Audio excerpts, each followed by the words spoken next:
It's just not fair. He's gone too soon.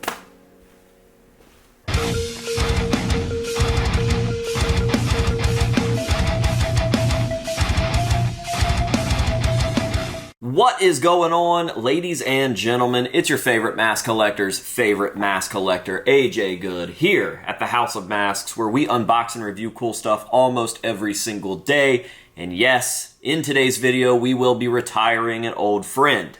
Can't you see I don't watch anymore? Today, we are saying goodbye to a mask that we have grown extremely close with over the last year or so, and a mask that I personally have become very partial with, even though when I first got it, I wasn't super crazy about it. I'll explain a little bit more about that later in the video, but for right now, I'm going to let you guys know that in today's video, we are saying goodbye to the Michelle Morgore Ryan Martini mask.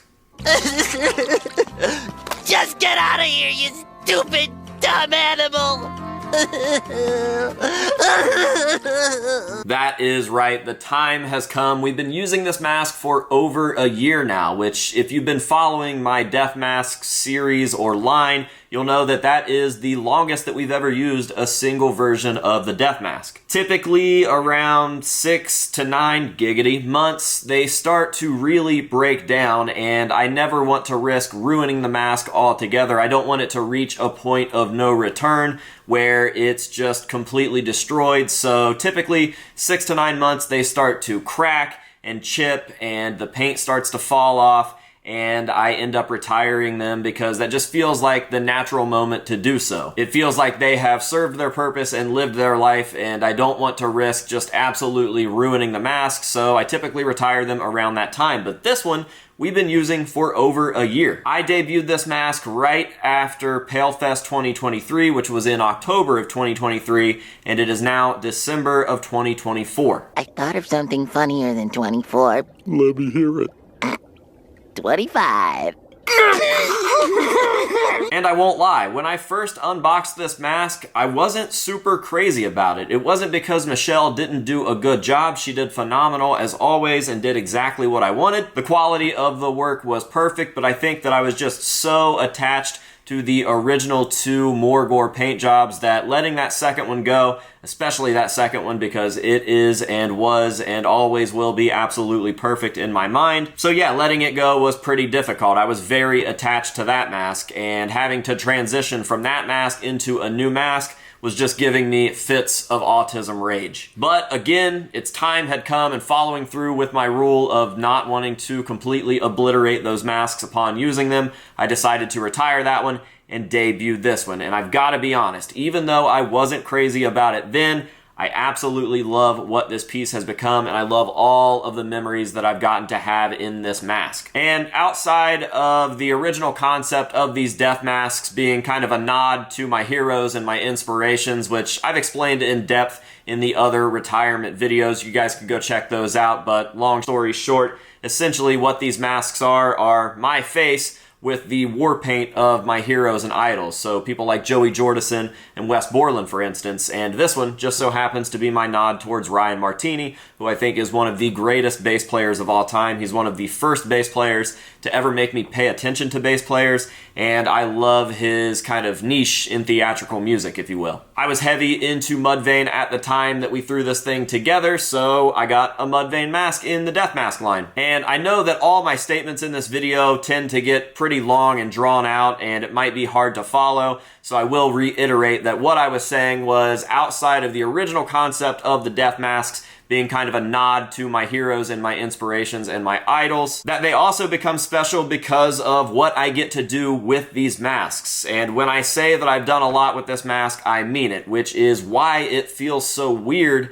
that I don't want to get rid of this one yet. I feel like it hasn't lived its full life or lived up to its full potential, even though I've used this mask longer than any of the other death masks in my line. This mask has been there and done it with me. This mask has seen me through a terrible breakup. This mask was with me the first time that I ever went out on the road with Crypta. This mask has been all over the country with me, and I mean it. I saw Slipknot play a show in the desert to like 150 people while wearing this mask. I visited Las Vegas for the first time and attended Sick New World in this mask. I performed in Iowa at Knotfest, Iowa in this mask. That is insane. insane. And speaking of Iowa, this mask stayed the night with me at Sid Wilson's house. I guess I should touch on the live performance aspect because over the last year or so, I've kind of become the guest vocal guy, and I get to do guest vocals with a bunch of cool bands, and this mask has seen the most amount of guest vocals that I've ever done. I did guest vocals with Cancer Christ in this mask. I've done guest vocals with The Teeth in this mask. And most recently, I did guest vocals at Palefest with Bather in this mask. I discovered my new special project, Mauled, in this mask. The list just goes on and on and on. This mask has seen a lot of different suits, including the retiring of the OG blue scrubs, but we've also done another set of blue scrubs and a few pairs of white scrubs. And we have done special suits like the reindeer suit or the Cancer Christ police outfit. Again, you name it, this mask has seen it. Oh, and I guess I can throw this little fun one in there. This mask also has ties to Paul Booth and Jay Weinberg, oddly enough. Last year, right before Palefest, Jay Weinberg, Paul Booth, and myself all got together and we created this little collaborative project where we got some real mold, the Insofar Jay Weinberg masks, and we sent them over to Paul Booth, who is my all-time favorite tattoo artist, by the way. Paul Booth tattooed those masks. All three had different finishes. One of them was to be auctioned off, and then the funds from that would be donated to charity, which we raised like $3,500, by the way. And then the other two masks belonged to Jay and myself. And wouldn't you know it, the mask that Paul did for me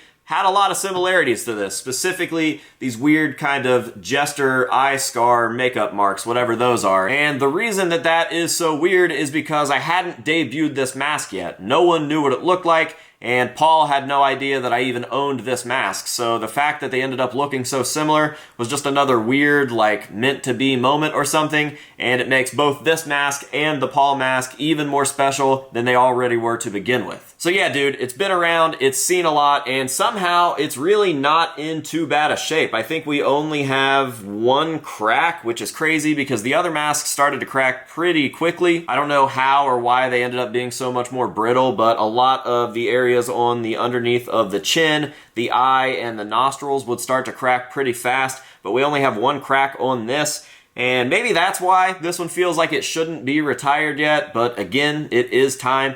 It is time for this thing to go. It's been over a year. I'm trying to keep it fresh and interesting for you guys, and I think that this one has definitely served its purpose and lived its life, and I'm absolutely in love with the new Chapel Roan mask from Michelle Morgore, so it's time for that one to take the reins. And I just wanted to make a real quick video giving this guy the proper send-off. So shout out to Michelle Morgore for always coming through and creating some cool stuff with me. And I really like working with Michelle because I always end up changing these masks and they become a collaborative effort anyways. When you look at the way that this mask looked when I first unboxed it, it was almost completely different than what it looks like right now. The structure was pretty similar, but the colors have all changed, whether it be from natural wear and tear and use and abuse, or slight changes that I've decided to make. I tend to make the lips a little smaller than what Michelle does, so the black kind of shrinks around the lips. And this one I changed a lot because I ended up going over these cheeks with red, and it really kind of gave it a crazy look. So I brightened up all the white on the cheeks and kind of brought that up towards the eyes,